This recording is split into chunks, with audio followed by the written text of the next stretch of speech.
All right, so here we are looking at Jarrett Zigon's Moral Breakdown and the Ethical Demand, a theoretical framework for an anthropology of moralities. Zigon's ambition here is to develop an anthropological framework for moralities. And so why does he think this is necessary? Well, because anthropology, in his view, lacks a kind of systematic approach to the study of morality. And this is largely because of Durkheim's influence on the discipline, which does not distinguish between the moral and the social. He doesn't claim to have invented this argument. Others, like James Laidlaw, have presented the same sort of argument, but he is aligned with it. He thinks that this is an ongoing problem that has frustrated the development of a subfield within anthropology to study moralities. He says, for Durkheim, morality is socially constituted and differs across time and place according to the various structures of each society. Those societies that share the same basic structures also share a basic morality. So then you can see the problem. When you go to describe morality, you wind up describing society. They become isomorphic. Zigon's concern then is that Durkheim and the anthropologists who follow him leave no way to study morality as a phenomenon in its own right. That is, then, to study society would be to study morality and vice versa. This, he'll conclude, even with those anthropologists who don't present themselves as Durkheimian, as functionalists. He thinks then that there have been two main anthropological approaches to morality. First, an emphasis on choice and reasoning, and he has some sympathy for this. We'll see that this topic of choice resurfaces a little bit later in this work. But it also gives him pause because he thinks people are not moral only when they are making conscious decisions. The second approach, sometimes it's called neo-Aristotelian, sometimes it's called Foucauldian. These are not exactly the same thing, but they share certain common traits in Zigon's view. And this is an approach that studies how people become moral persons by engaging in certain specific kinds of practices or training to cultivate virtue or to cultivate moral dispositions, what Foucault will call technologies of the self. But Zigon thinks that there are traces of Durkheim in each of these approaches.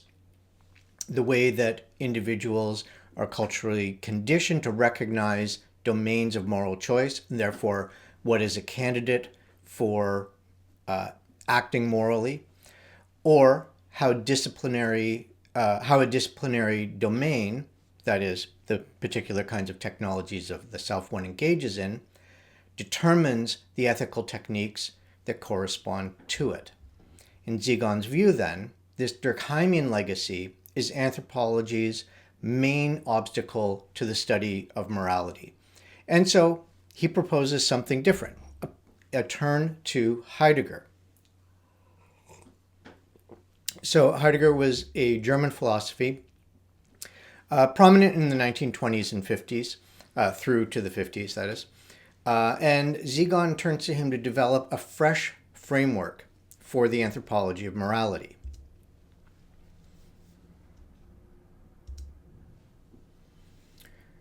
For Heidegger, in his major work, Being and Time, which is also Zigon's main reference in this piece, the everyday is a source of distortion in which our absorption with the mundane, with minutiae, commits us to a state of distraction. We might get pulled out of this state, however, this absorption, by an event or an occasion, something that pushes anxiety to the forefront of our lives, compelling our reflection or our attention, and that pulls us out of the unreflective everyday. Drawing on Heidegger, Zigon makes essentially the same kind of move. We're going to see this as the piece elaborates itself. He thinks Heidegger is well suited for anthropology because of the fundamentally social idea of humans being in the world. That is to say, the world is never found naturally, but rather is always pre-given mediately. Likewise, the being that finds him or herself as being in the world is never a natural being, but always constituted through the same processes, so that in this way, our being in the world is irreducibly social. The world in which we dwell, on Zigon's reading of Heidegger, is fundamentally social and personal, both at once. What makes me at home in the world is that I share it with others. It is a question of living with, that it is our world. So it is our world where I'm at home, but I live it in the first person singular as me. But what does being in the world, our world as me, what does this look like? Zigon draws on Heidegger's notion of comportment to explain why being in the world has an unreflective character. To speak of comportment is to speak of the unreflective, non-intentional dispositions of acting, speaking, thinking, and so on that constitute everydayness. We're getting now a picture of the everyday for Zigon. It's the unreflective, non-intentional, non-rational bodily dispositions of individuals. This is also where we find morality. He says, morality can best be analytically thought of as those bodily dispositions enacted in the world non-intentionally and unreflectively.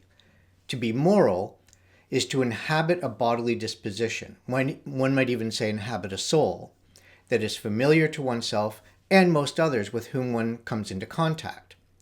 It is in this familiar sharedness of morality that one can speak of the good, or more appropriately, being good. Being in the world is always a relationship among persons. The unreflective everyday is the characteristic mode that being in the world takes, and within which morality finds its home. Meaning, then, of course, that morality has the same unreflective quality, and that it always implies, morality that is, always implies relationships among persons. This sort of everyday existence, however, is prone to the breakdown, hence the term in the title. According to Heidegger, Zigon says, the breakdown occurs when something that is usually ready to hand becomes present to hand. We'll get to what these distinctions mean in a moment. The example Heidegger gives is the use of a hammer. Usually, and for the most part, when one uses a hammer, one uses it ready to hand. That is, one does not reflect on what a hammer is, how to use it, or what it means to be one who uses a hammer. Right? So you can see that this notion of ready-to-handness has this kind of everyday unreflective quality to it. Imagine, for example, though, you're hammering away, not having to think about it, so the hammer is ready to hand. Then suddenly, boop, the hammer breaks. The shift to present at hand from ready to hand is a breakdown. And so now reflection is unavoidable. Now I need to think about what this thing is, how I'm going to use it, and so forth. There's something for me to think about, to cogitate upon, to work out. This is what happens when an ethical dilemma arises. The morality, that unreflective, everyday, ready-to-hand scenario, is interrupted by the ethical dilemma, a present-to-hand situation that pulls one out of the everyday, forcing questioning, reflection, working out. In contrast to morality, then, ethics involves a stepping away from the everyday.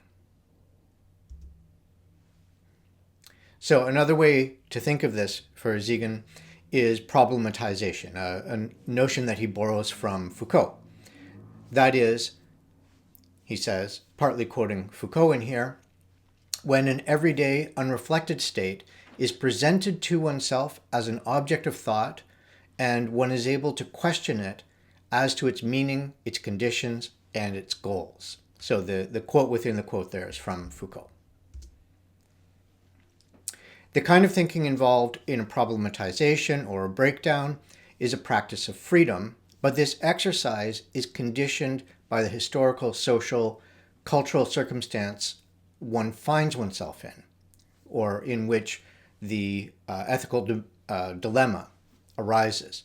So you exercise freedom, but only with the resources your situation makes available to you. He says, it is a freedom that allows ethics. Thus, it is the moral breakdown or the moment of problematization that I call the ethical moment. This is the moment in which ethics must be performed. It is a way then, in this way then, I make a distinction between morality as the unreflective mode of being in the world and ethics as a tactic performed in the moment of the breakdown of the ethical dilemma. The ethical moment, Zigon explains, is one of disconnection from the everyday world and its comforts.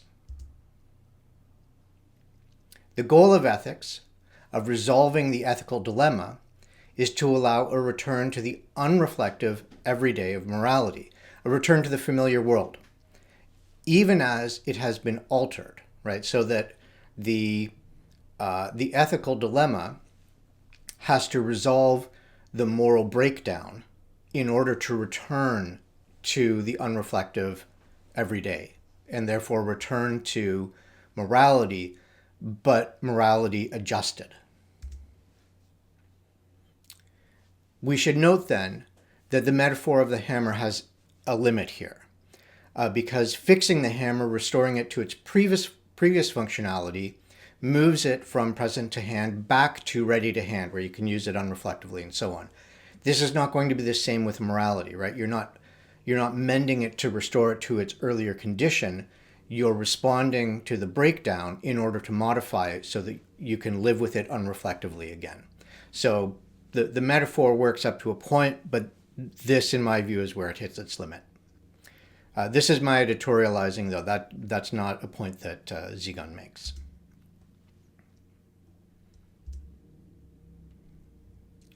Because morality is social, the ethical moment, the breakdown of morality, is also social, and it takes the form of an ethical demand. The demand on the ethical subject comes from an other. So you notice the capital O here. This is a convention within philosophy to designate the other as a particular kind of being, not necessarily any specific other, though it can be, but as this sort of designated spot, the other with reference to which I constitute myself as a subject, for example.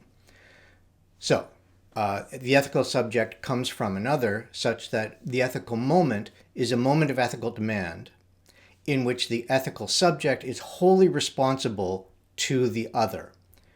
This is an important move then, this notion of responsibility built into the ethical demand. And it's a responsibility, again, because these are all social in nature, to the other. So this is not some specific person. It's not like you have a single individual in your life who is your other. So it's not down to that individual to make the demand, but it is an other that is part of the ethical moment, which is a specific moment with particular conditions and possible responses. This is another thing then that Zigon is emphasizing, is the specificity of the breakdown and therefore of the ethical dilemma, the ethical moment, and the work done in response to that grows out of a particular circumstance. So it's not a generalized state of being, it's specific. Notably, there are no social or moral conventions which the ethical subject can turn to for guidance. This makes sense, right? Because the unreflective morality, where you find things like moral code, moral rules, moral law, that's exactly what's broken down. These conventional things are exactly what's broken down. And so the conventions that make up the everyday are not what you can turn to resolve the breakdown. Zigon notes that even if there are no conventions to turn to, it's also untenable to live in an ongoing state of moral breakdown. That's one of the reasons, one of the motivations for resolving the ethical breakdown, for responding to the ethical demand. So now, drawing on the philosophy of Alain Badiou, Zigon points to the specificity, you could say singularity, of ethical moments or ethical demands. So then, there are no ethics in general, but ethics only as a response to a particular moral breakdown. And so ethics is responsive to the breakdown, demanding that the ethical subject, using Badiou's term here, keep going.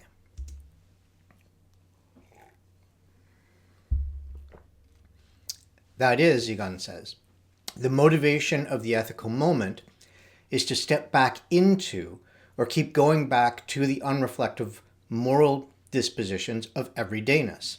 Thus, ethics, as I define it in this article, is a tactic performed in response to the ethical demand of the moral breakdown, to return the unreflective moral disposition, to return to the unreflective moral dispositions of everydayness.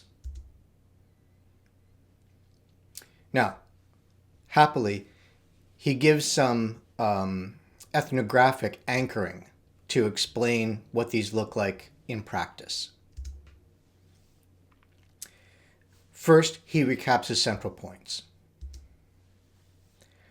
The study of unreflective everyday morality is essentially the Durkheimian project, the one he's trying to steer away from.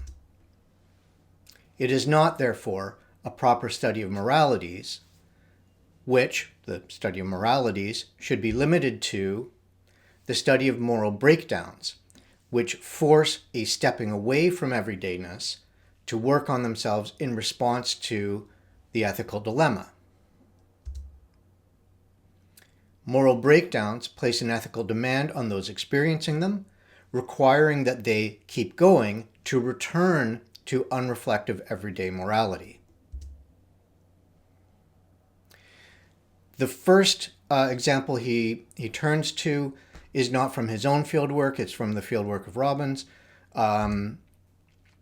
And this is in a small community in Papua New Guinea, the Urapmin. I don't actually know if that's how you say it correctly. What I guess it sounds like. In any case, this is a community of about 400 people, and they live in the midst of two incompatible belief systems. The two belief or moral systems are the traditional and their recently adopted Pentecostal Christianity.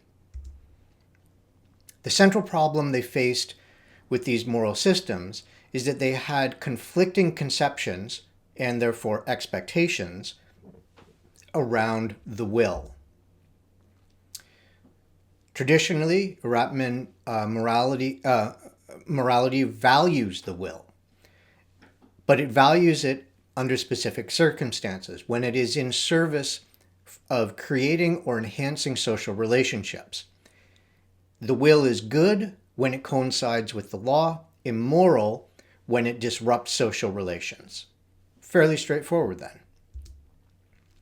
Pentecostal Christianity, on the other hand, values the renunciation of the will, so that willfulness as such is immoral. There's no good willing. Willing itself is immoral. This moral dilemma, where they can't appeal to one moral tradition without violating the other leaves them with a breakdown. Right? This is their ethical dilemma. Zigon says that they respond to this ethical demand by preparing for the salvation moment of the millennium and moving beyond the traditional Ratman notion of will to renounce it completely.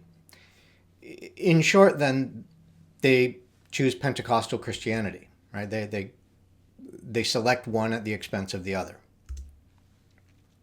This decision is visible in the practices or technologies of the self, if you want to maintain that Foucauldian language, Ratman perform around confession. First, they engage in reflection. This is how one detects and accounts for one's sins. And secondly, confession, which is the process of renunciation of the independence of the will in order to align one's will or subordinate it to God's will. The second ethnographic case comes from Zigon's own fieldwork in Russia, in Moscow in this case. Here, he turns to the struggles that a Muscovite woman has faced in post-Soviet Russia. So his interviewee here, Alexandra Vladimirovna, recounts moments of ethical demand. There are two discussed in this piece, where she confronts a moral breakdown arising in everyday life. In one case, over an unpaid train fare. So she's getting on a train. She hasn't had time to buy a ticket, but she knows full well that if she gets on the train and the ticket master comes around, then there are two options there. You can pay the fine that you're supposed to pay if you haven't bought a ticket, or you can pay essentially a bribe. She resolves herself, if she gets confronted, to pay the fine because she thinks that that is the ethical thing to do. That is what is going to align her with the will of God. And if she does not get confronted, she dedicates herself to giving the money that she would have paid to the fine to a charity, to someone needy, whatever the case may be. Ultimately, that's what happens, though interestingly, she cannot recall to whom she gave the money in the end. The second example is when her estranged husband comes to her for money. Now, she lives in a state of near poverty, caring for their adult son as well. Her husband, her estranged husband, is much wealthier. And though they're estranged, he comes to her for money, confident that she will give it to him. And because he claims a moment of desperation when he needs this money. And she does. Not because she wants to, but because on her reading of the Bible, she understands that that is the correct thing to do. That's the right thing to do. So once again, you can see a similar kind of trend within the Christian ethos here, where it's the subordination of her will to what she understands to be God's will that guides her action, that allows her the tactic to resolve her ethical dilemma, even though it's not to her liking. And so, what is her tactic for addressing the ethical moment? It's prayer. She follows on to say then that she hears God tell her what to do, even when that course of action conflicts with her desires. Zigon takes the following from these two cases. These two moments of how one Muscovite finds herself in a moment of ethical dilemma, responds to its particular ethical demand, and in so doing keeps going, provide another illustration of how an anthropological study of moralities that focuses on moral breakdowns is able to isolate moral conceptions and ethical tactics for analysis.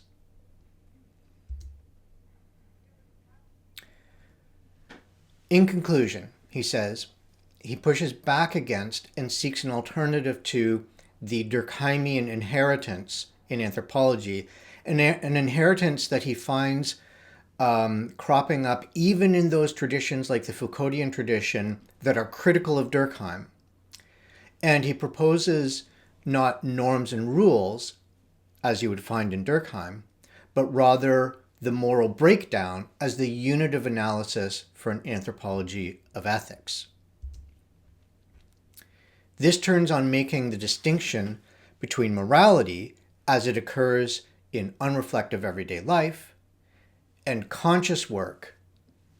I did say that we would come back to this notion of consciousness of choice. The conscious work that comes in response to the ethical demand during a moment of moral breakdown. And that's it. Thank you.